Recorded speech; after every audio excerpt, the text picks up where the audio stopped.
Good morning students. BA part third में हम second paper पढ़ रहे हैं और हमारा जो टॉपिक चल रहा है वो है दक्षिण एशिया के जो क्षेत्रीय सहयोग संगठन है सार्क।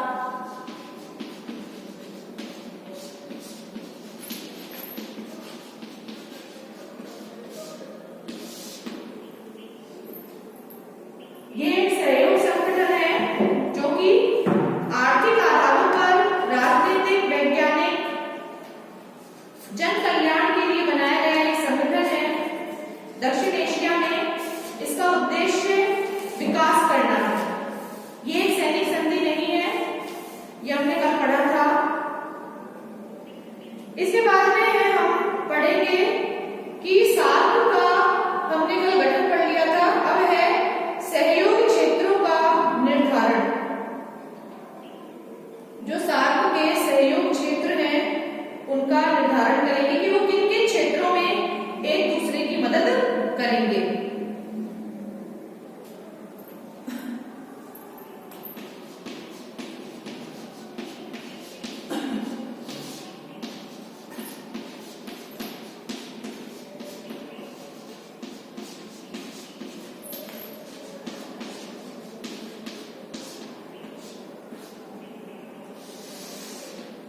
सहयोग क्षेत्रों का निर्धारण।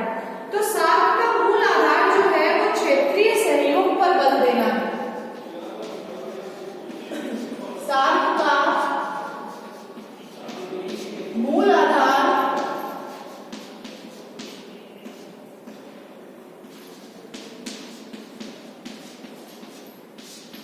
क्षेत्रीय सहयोग पर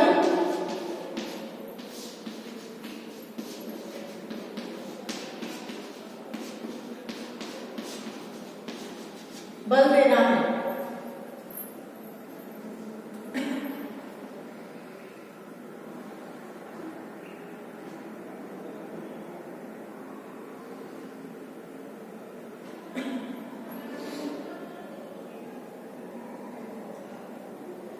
अगस्त 1983 में ऐसे 9 क्षेत्र जो है वो रेखांकित किए गए थे।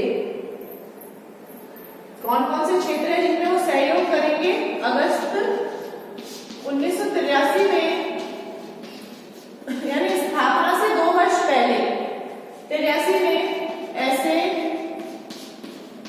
9 क्षेत्र निश्चित किए गए थे या निर्धारित किए गए थे।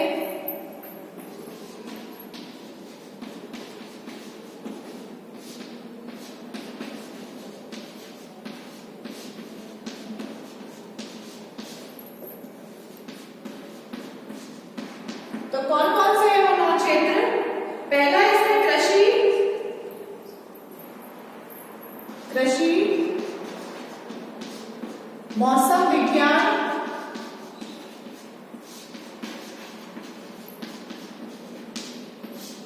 डाक तार सेवाएं,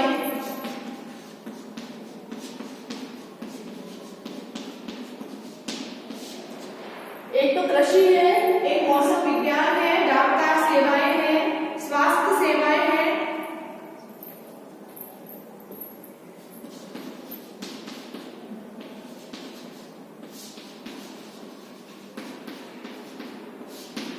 स्वास्थ्य का विकास है। इसके बाद में है ग्रामीण विकास,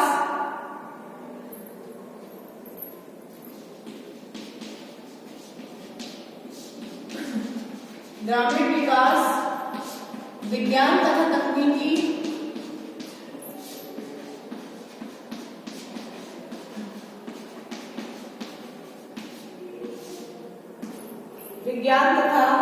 तकनीकी, दूर संचार तथा यातायात,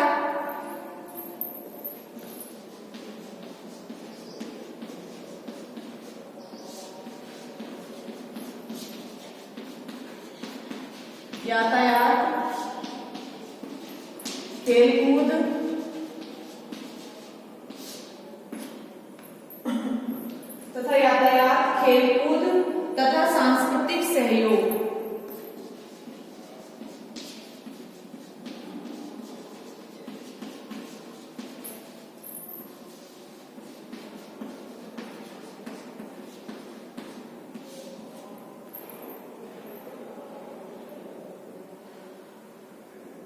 तो इस तरह से 9 क्षेत्रों में सहयोग तो जो था वो जोड़ा गया, लेकिन 2 वर्ष बाद इसमें कुछ विषय और भी जोड़ दिए गए। जो समस्याएं दिखी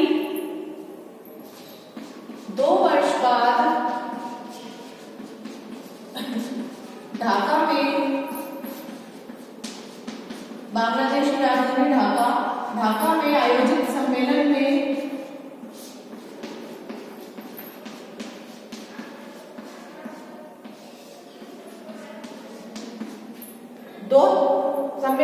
कुछ विषय और जोड़ दिए गए।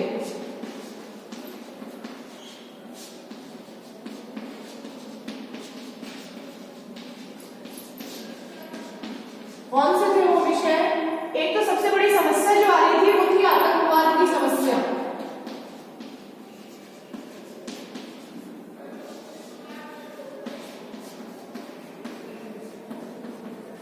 एक मादक द्रव्यों की जो तस्करी हो रही थी वो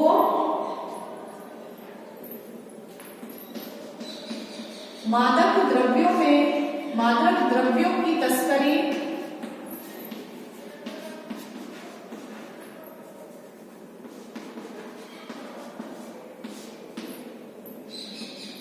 और क्षेत्रीय विकास में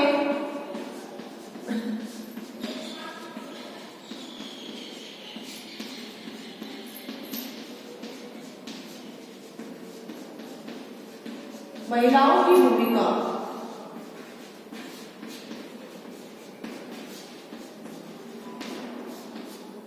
क्षेत्रीय विकास में महिलाओं की भूमिका, ये विषय और जोड़ दिए गए थे।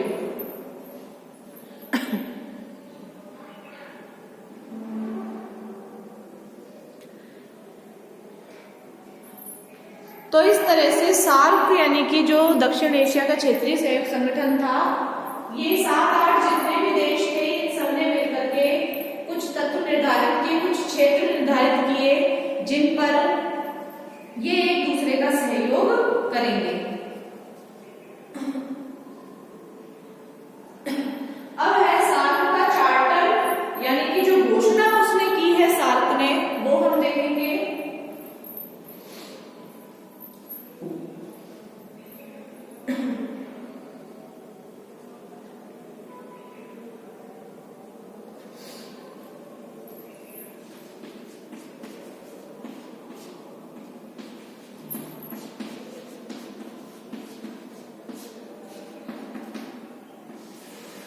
सार्क के चार्टर में 10 धाराएं हैं, यानी 10 कानून है, 10 उद्देश्य हैं।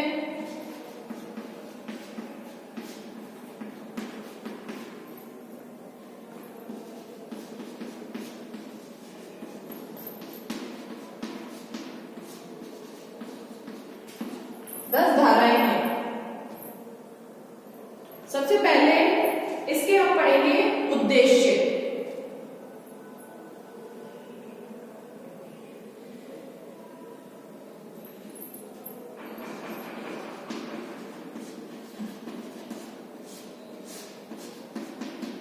पहला जो सार्क को बनाने का उद्देश्य है वो ये है कि दक्षिण एशिया क्षेत्र में जनता के कल्याण एवं उनके जीवन स्तर में सुधार करना।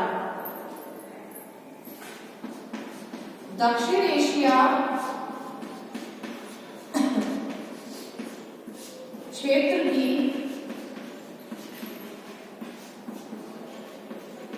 जनता का कल्याण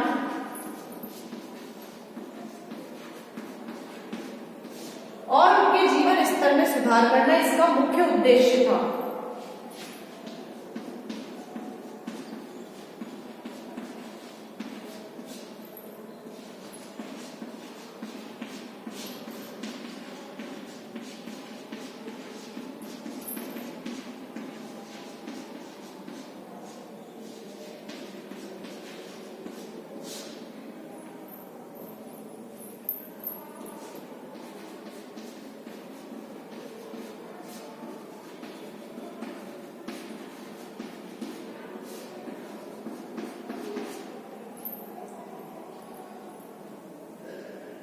दूसरा है इसमें दक्षिण एशिया के देशों की सामूहिक आत्मनिर्भरता में वृद्धि करना।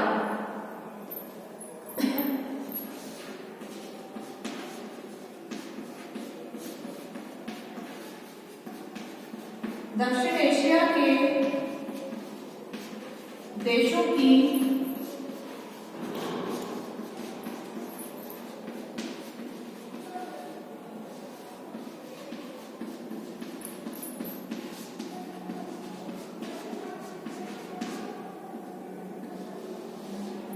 सामूहिक आत्मनिर्भरता और उसमें वृद्धि करना।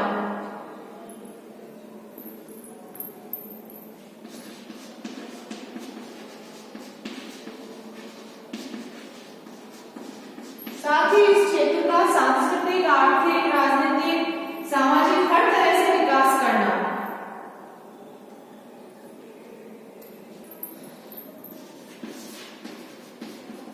तीसरा है इस क्षेत्र का आर्थिक,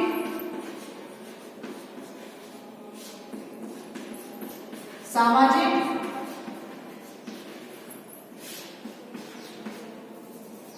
सांस्कृतिक,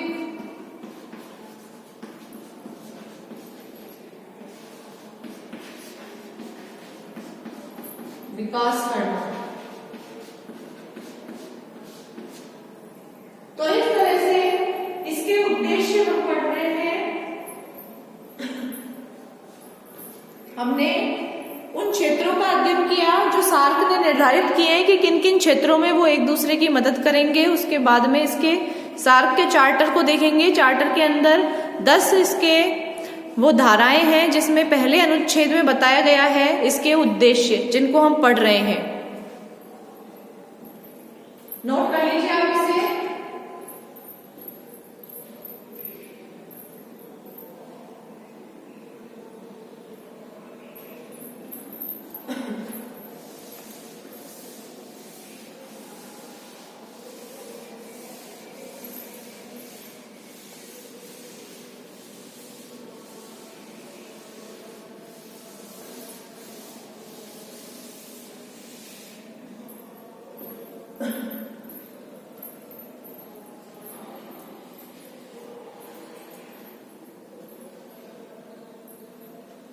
इसके बाद में है चौथा, आपसी विश्वास, सूझबूझ तथा एक दूसरे की समस्याओं का मूल्यांकन करना। चौथा है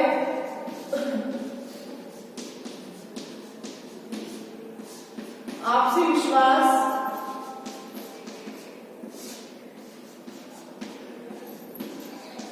सूझबूझ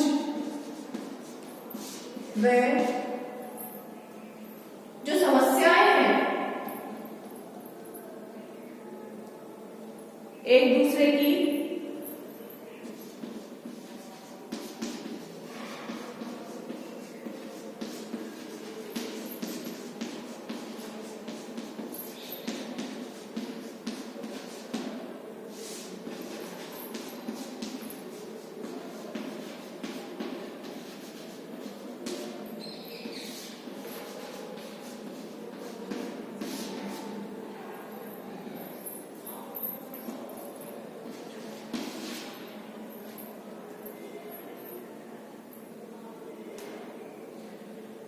अगला इसमें आर्थिक, सामाजिक, सांस्कृतिक, तकनीकी और वैज्ञानिक क्षेत्र में सक्रिय सहयोग करना।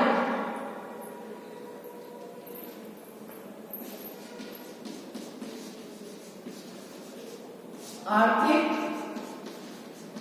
सामाजिक, सांस्कृतिक,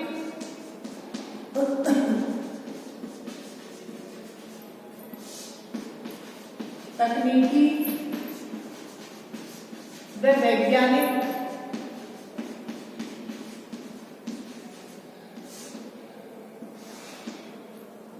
क्षेत्रों में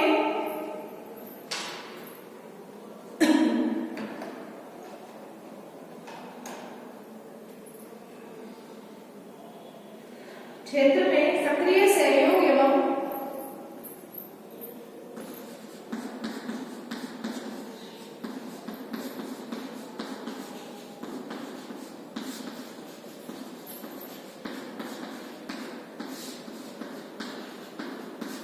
पारस्परिक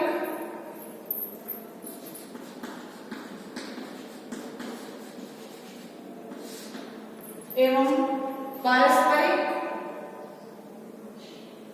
सहायता में वृद्धि करना।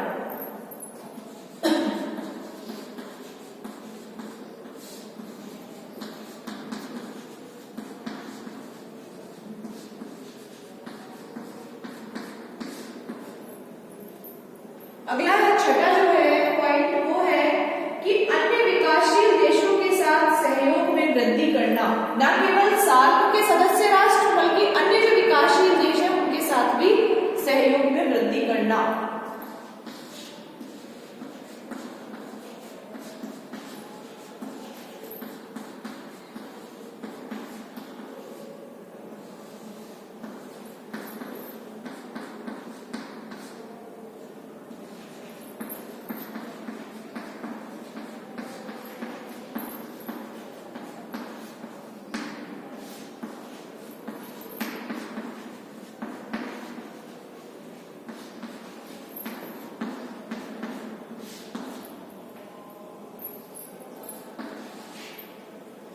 इसके बाद सातवां है सामान्य हित के मामलों पर अंतर्राष्ट्रीय मंचों पर आपसी सहयोग मजबूत करना।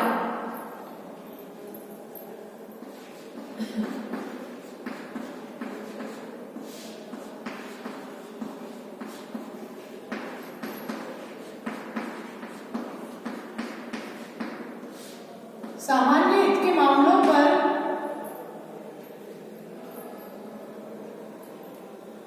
अंतर्राष्ट्रीय मंचों पर आपसी सहयोग मजबूत करना।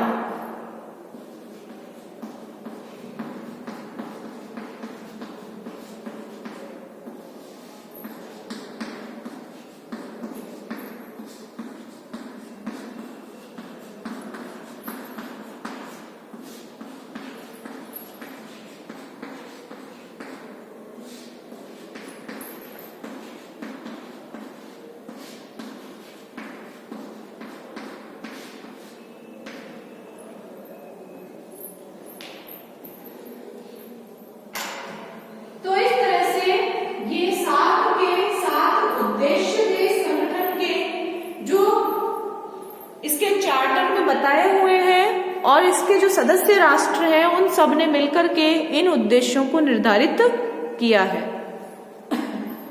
अनुच्छेद 1 में इन उद्देश्यों के बारे में बताया गया है।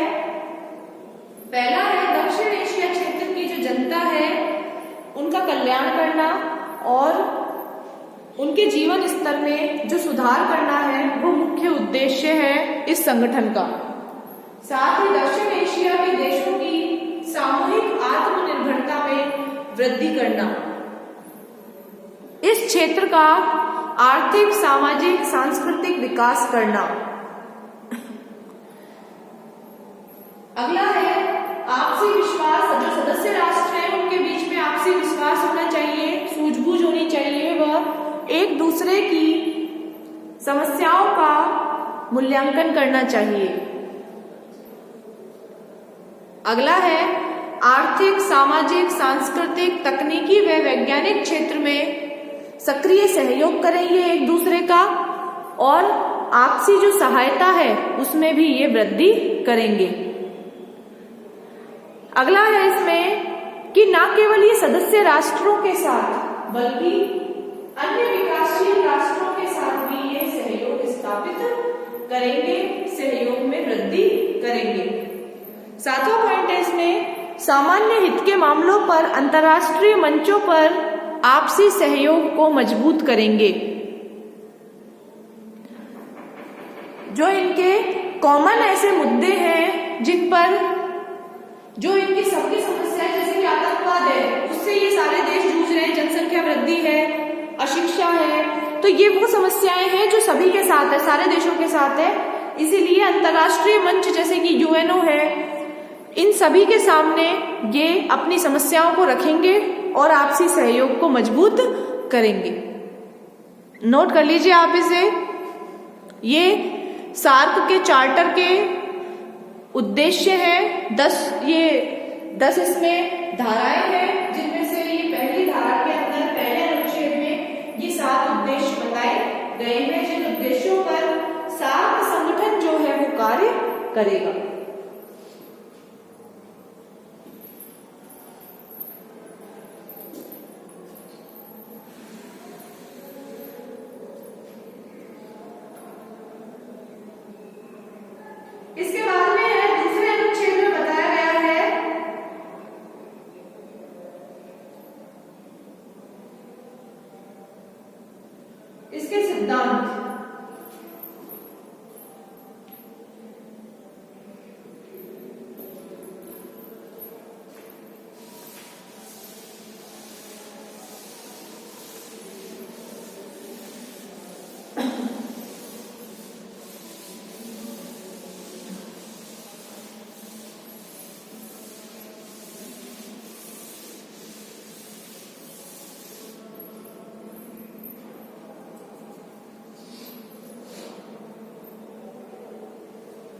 सार्क के मुख्य सिद्धांत।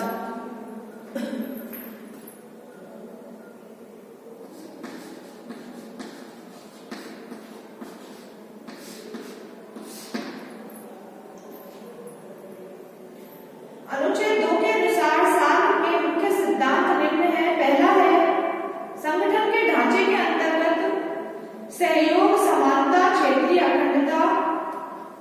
संगठन के ढांचे के अंतर्गत पहला जो सिद्धांत है वो है, जो ये संगठन है सार्क, इसके ढांचे के अंतर्गत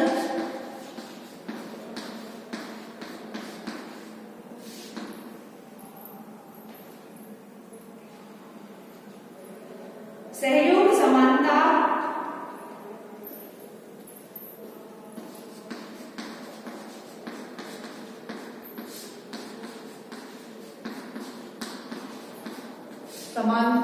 क्षेत्रीय अखंडता,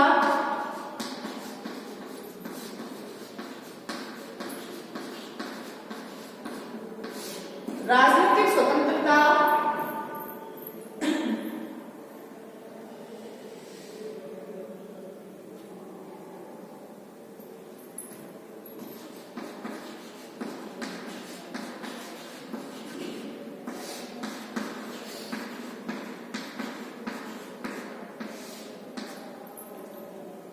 एक दूसरे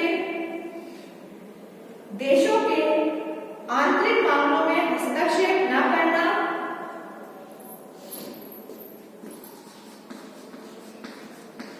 दूसरे देशों के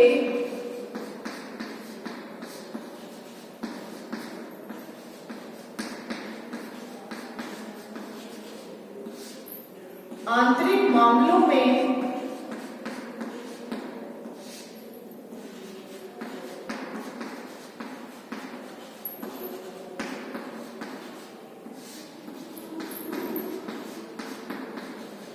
हस्तक्षेप नहीं करना। कि किसी भी देश के बीच में कोई बात हो रही है, उनके घर में क्या हो रहा है, आंतरिक मामलों में क्या हो रहा है, उस पर कोई हस्तक्षेप नहीं करेगा, तथा आपसी लाभ के सिद्धांतों का सम्मान करना, तथा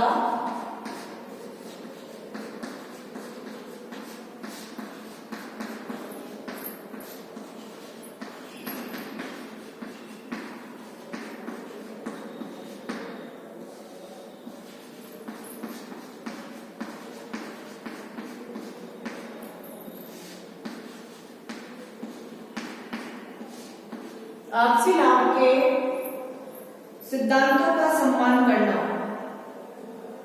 दूसरा है, इस प्रकार का सहयोग द्विपक्षीय और बहुपक्षीय सहयोग का स्थान नहीं लेगा।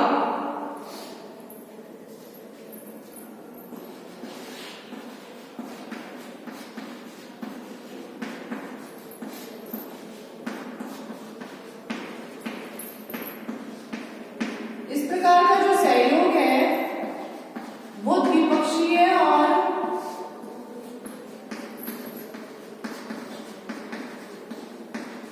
बहुपक्षीय, द्विपक्षीय और बहुपक्षीय सहयोग का स्थान नहीं लेगा, बल्कि उनका पूरक होगा।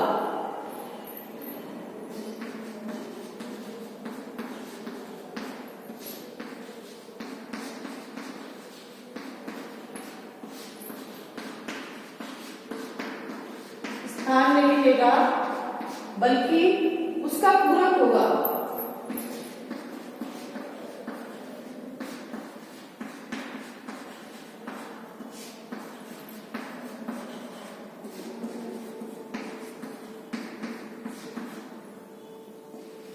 और तीसरा जो सिद्धांत है इस संगठन का वो ये है कि इस प्रकार का सहयोग द्विपक्षीय और बहुपक्षीय उत्तरदायित्वों का विरोधी नहीं होगा।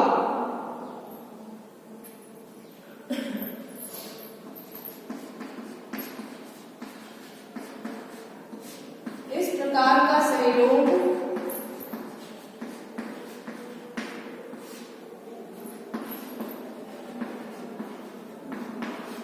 द्विपक्षीय और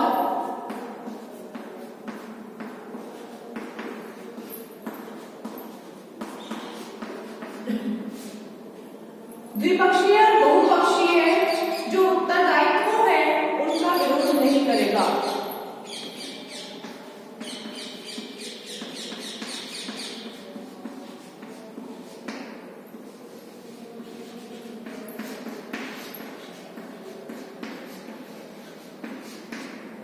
का विरोधी नहीं होगा।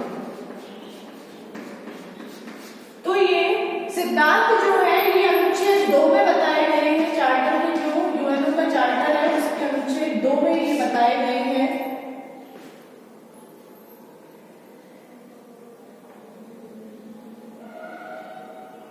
नोट कर लीजिए आप इसे। ये सिद्धांत है जिन सिद्धांतों के अनुसार सार्क जो है वो काम करेगा, संगठन जो है सार्क का वो कार्य करेगा।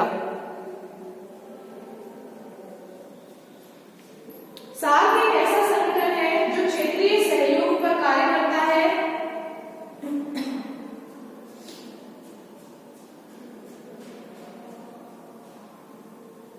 और इसका मूल आधार जो है वो क्षेत्रीय सहयोग पर ही बल देना है।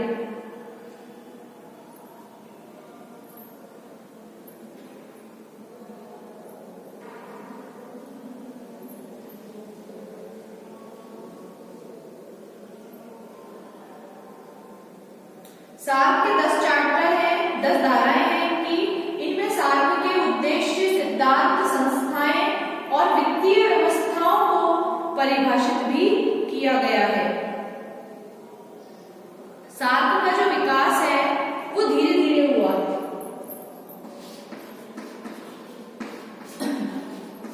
सार्क का विकास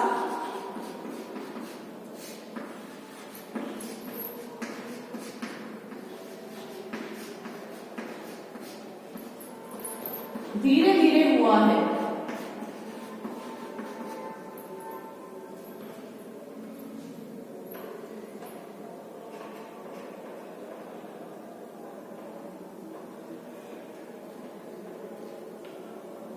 और इसका जो विकास किया गया है ये क्षेत्रीय सहयोग के लिए किया गया है कि जिस क्षेत्र में ये है, दक्षिण एशिया के जो क्षेत्र हैं जो विभिन्न समस्याओं से ग्रसित है, इसीलिए इनका उद्देश्य था कि उन समस्याओं के निपटारे के लिए ये एक संगठन का निर्माण करें।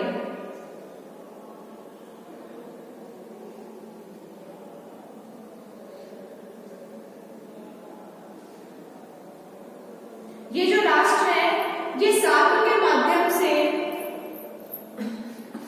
सदस्य राष्ट्र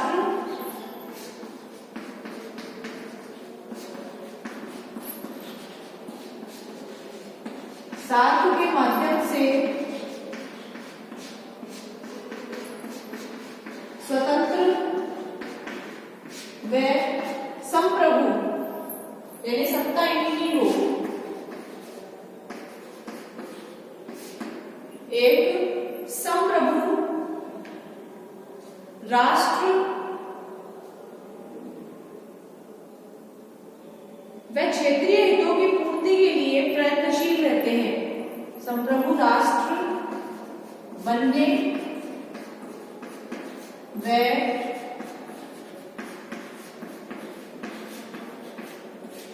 क्षेत्रीय हितों की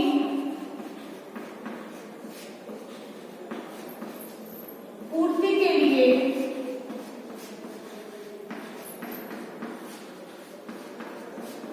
प्रयत्नशील रहते हैं।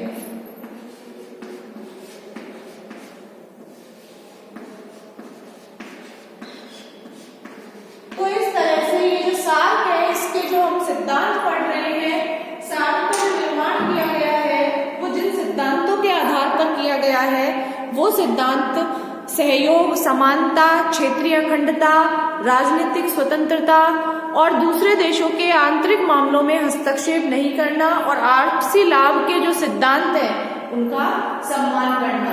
ये नहीं कि सिर्फ अपने ही राष्ट्र का, अपने ही देश का सम्मान बना रहे, अपने ही देश का लाभ होता रहे, अन्य देशों के लाभ का भी ध्यान रखना सार्क का मुख्य सिद्धांत रहेगा। इसके अलावा जो द्विपक्षीय और बहुपक्षीय सहयोग है, चाहे दो देश सहयोग करें या बहुत सारे देश सहयोग करें, ये कभी भी उसका स्थान नहीं लेगा, बल्कि उसका एक पूरक होगा। अगर दो देश पर्सनली जाकर के, संगठन के बाहर जाकर के एक दूसरे की मदद कर रहे हैं, तो ये जो संगठन है इसमें कोई ऑब्जेक्शन नहीं उठाएगा अगर पर्सनली कोई राष्ट्र किसी दूसरे राष्ट्र की मदद कर रहा है। और इसी प्रकार का सहयोग जो है वो द्विपक्षीय और बहुपक्षीय उत्तरदायित्वों का भी विरोधी नहीं होगा। सार्क जो संगठन है उसका निर्माण हुआ था, उसके बाद उसका विकास धीरे धीरे हुआ है। सदस्य राष्ट्र जो है वो अभी भी 8 ही हैं और सदस्य राष्ट्र सार्क के माध्यम से जो है वो स्वतंत्र और संप्रभु राष्ट्र बनना चाहते हैं और क्षेत्रीय हितों की पूर्ति के लिए हमेशा से ही प्रयत्नशील वो रहते हैं। नोट कर लीजिए आप इसे। ये सार्क के प्रमुख सिद्धांत है। अनुच्छेद 2 जो है सार्क के जो चार्टर है उसका अनुच्छेद 2 के अंदर सिद्धांत का वर्णन किया है, अनुच्छेद 1 में सार्क के उद्देश्यों का वर्णन किया है।